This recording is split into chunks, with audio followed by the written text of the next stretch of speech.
આજે આપણે વાત કરીશું પાવાગઢમાં બિરાજમાન શ્રી મહાકાળી માના ઇતિહાસ વિશે।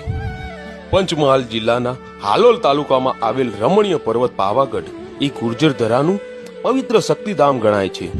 આ રમણીય પર્વતના સૌથી ઊંચા શિખરની ટોચ પર બિરાજમાન સાક્ષાત શક્તિ સ્વરૂપ જગતજનની માં કાલિકાના દર્શનાર્થે વિશાળ સંખ્યામાં શ્રદ્ધાળુઓ ઉમટી પડે છે અને શ્રી મહાકાળી માતાજીના દર્શન કરીને ધન્યતા અનુભવે છે। આ રમણીય યાત્રાધામ તળેટી, માંચી અને શ્રી મહાકાળી માતાજીનું મંદિર એમ મુખ્યત્વે 3 ભાગમાં વહેંચાયેલ છે।